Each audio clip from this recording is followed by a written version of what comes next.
Hello, this tutorial will take you through setting up and configuring your phone numbers. In a previous step, you may have already got some phone numbers associated with users when you set up your users, and maybe you bought some other additional numbers as well. Um, 800 numbers for your website. The beauty of Ricochet is you can provision numbers whenever you want through the onboarding app, and you can get numbers for your website, numbers for live transfer partners, any numbers you want for a variety of reasons. So uh, we're going to start by setting up a phone number here for routing to your team. And I'm going to also talk through about the main page. You'll have to log into Ricochet for this. In order to get to the phone routing, you simply open up the sidebar and navigate to configuration and then click on phone settings, and you'll get here to our phone settings page.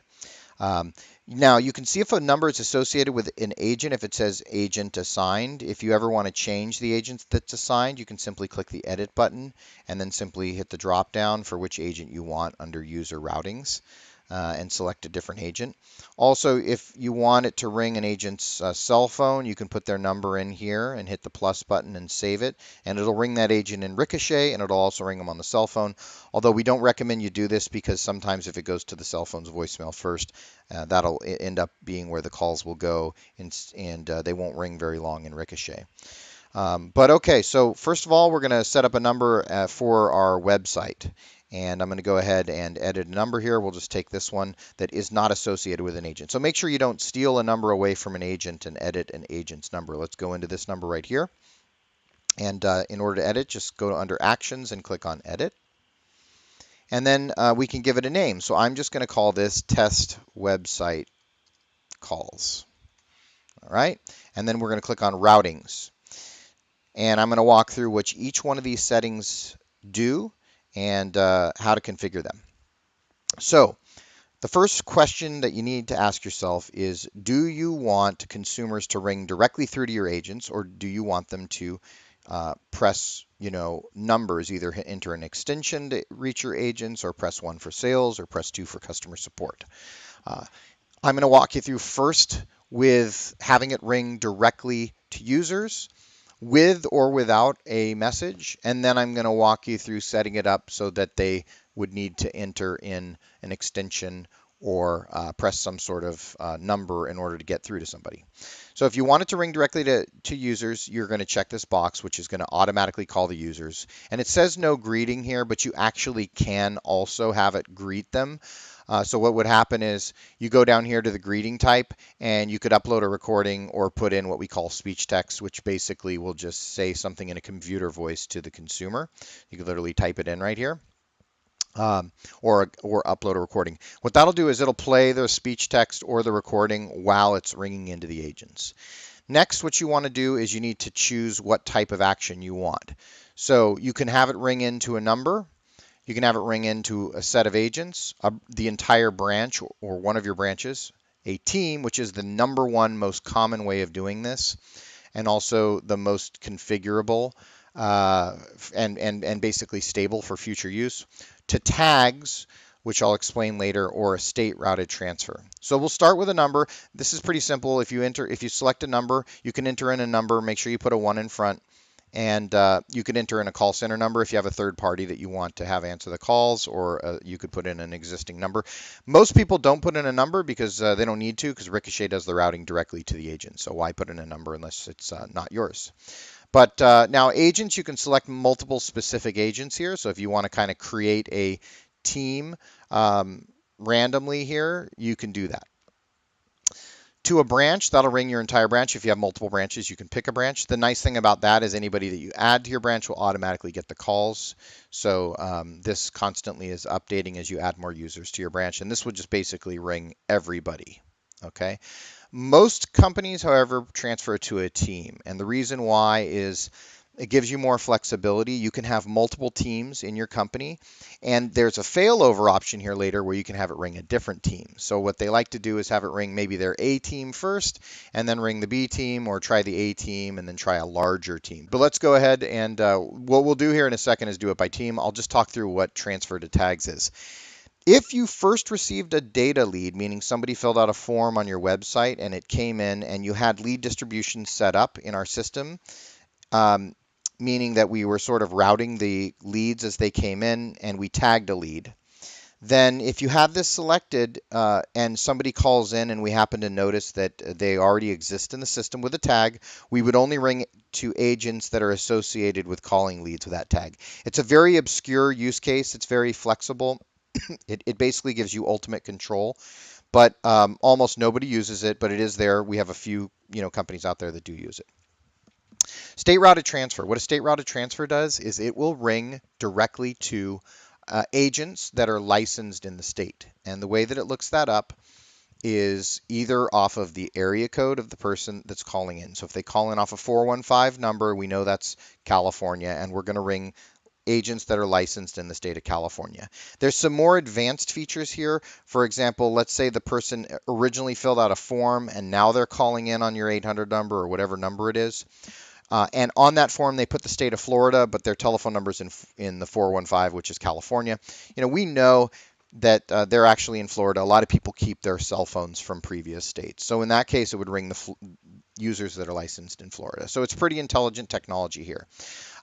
Now, what you can actually do state routed transfer with a team. So we could say, okay, instead of ringing everybody that's licensed in the state, I just want to ring everybody that's licensed in the state that's also on this particular team. And in order to do that, you just select this box down here. So for my example, I'm going to transfer to a team. I'm going to choose the team that I want to transfer to, and I'm going to either apply state licensing or not. Just check the box if you want it, and not if you don't. Now, play a warning tone. This is a great feature. A lot of people really love it. So some managers obviously don't want to sit there staring at the screen to see if any calls have been sitting there too long, and they have to check the screen all the time. They just want a subtle notification. So if you have a call center and everybody's in the same room, you could put a cheap computer or a tablet or something connected to a speaker. And then we'll put in 20 here. So what this means is this is going to play a warning tone to through anybody's users that is set up for it. So basically, it gives us a lot of flexibility. In another area under agent management, we can choose which agents will hear this warning tone. Okay, so this says if you just want to have one person, the manager, hear the warning tone, that's fine. Or if you just want to put it on a computer that plays a warning tone so everybody can hear it in the office, that's fine too. We'll show you how to do that in a future tutorial, or you can ask our customer service to help you out with that.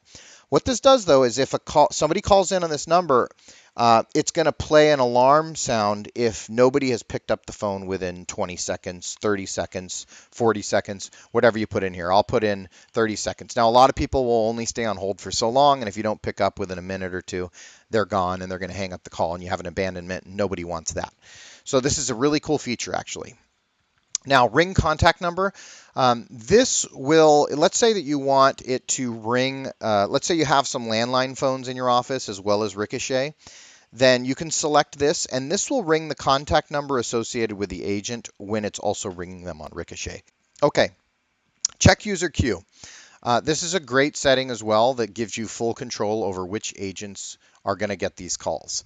So if you have this selected, what the system's going to do is it's going to see who's on the team, of course, but it's also going to see if they're enabled for the inbound IVR.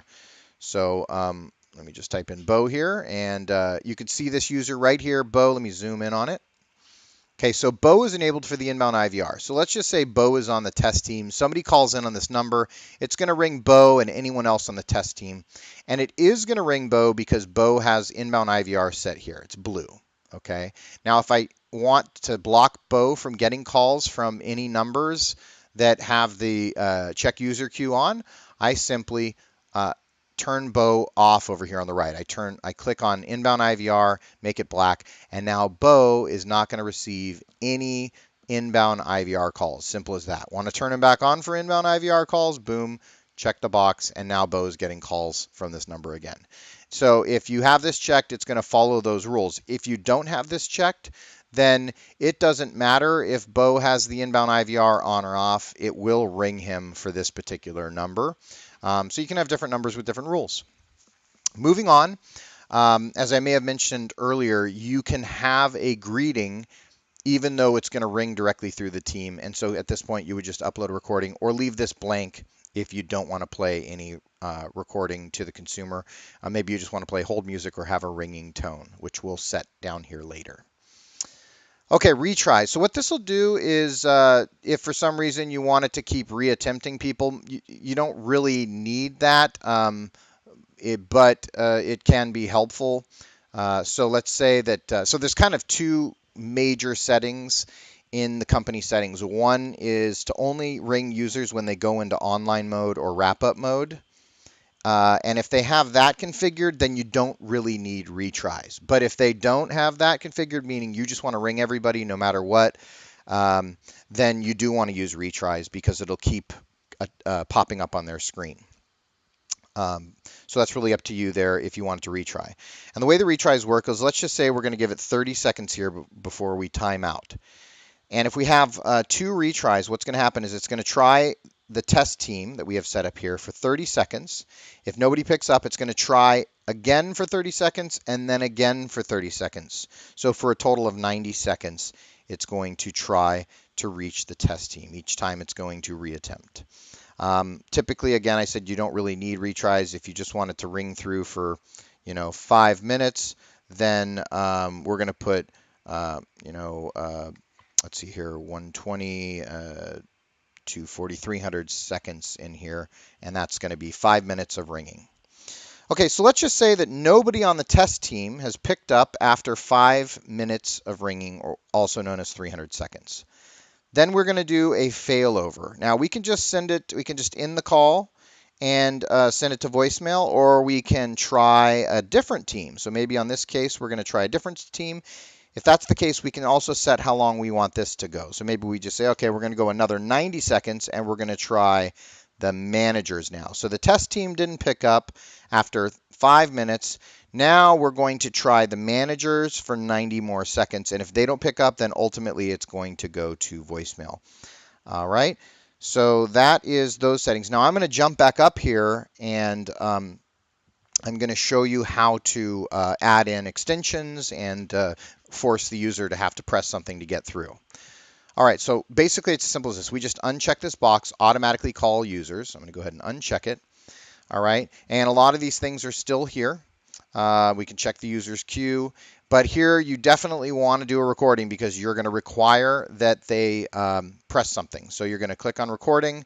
You're going to choose the file to upload, which would be your recording. If you don't have a voice talent to record it, then you can go to a website like Fiverr, Fiverr, and hire somebody for $5 literally to record a recording for you. There's also areas in our site where you can create recordings and then download them and upload them here, which we can just let us know if you need to do that. So if you already have a good voicemail recording on file, just upload it at this point in time. And then so far, all the same rules apply. You've got your retries, you've got your timeout, which here is 5 minutes. You're going to transfer to a team. This is going to be the first team that you're going to transfer to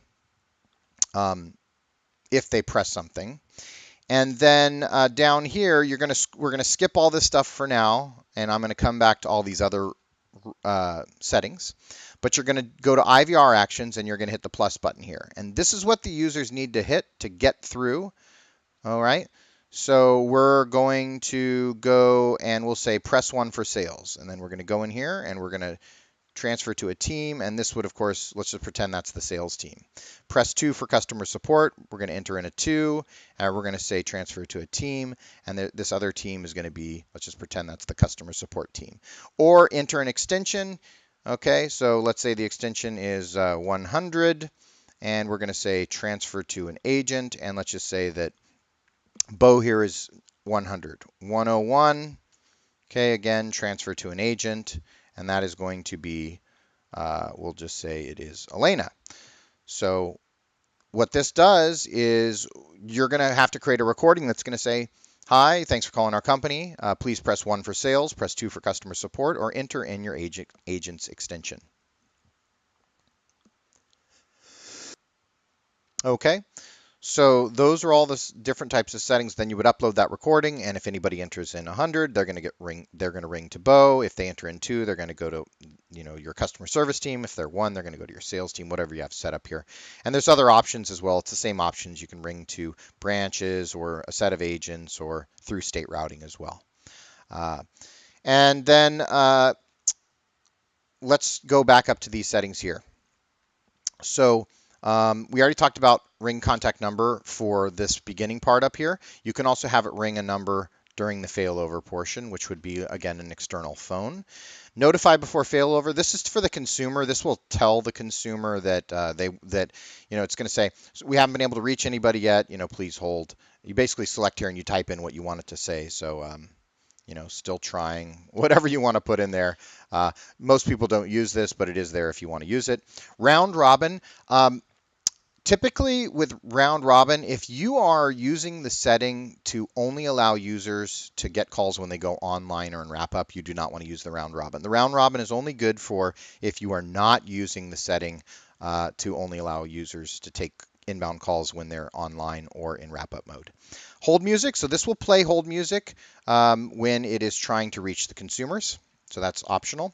And then machine detection, you almost never want to use machine detection. The only time you would use it is if you have a bunch of people out in the field that are on cell phones and you're ringing to numbers like their cell phone. But actually what we typically recommend is the best way to do to make sure that the call doesn't go through to a voicemail is to actually require agent acceptance down here. And we'll get there in a second. So enable lead lookup. This is for direct mail. It will ask the consumer. You would, of course, put this in your recording. Please enter in your reference number or some sort of ID from a direct mail piece. Again, that's going to go into your recording. So you're going to say, please enter the reference number of the direct mail piece that you want. So let's just pretend that this number was a direct mail number and it's got a reference number on it and you want them to enter that in. Okay, so in here you would check this box, and what that'll do is whenever they will actually be able to enter in the digits on their phone, and it would look up to see if it finds that reference ID in our database, and if it does, it would associate their call with that lead information and screen pop the lead information for your agents. If you have more questions about that, which a lot of people do, if you want to do direct mail, please just talk to your account rep and we'll take you through it. Notifying when you're connected. This just tells both parties that they're connected so they know. And then finally, require agent acceptance.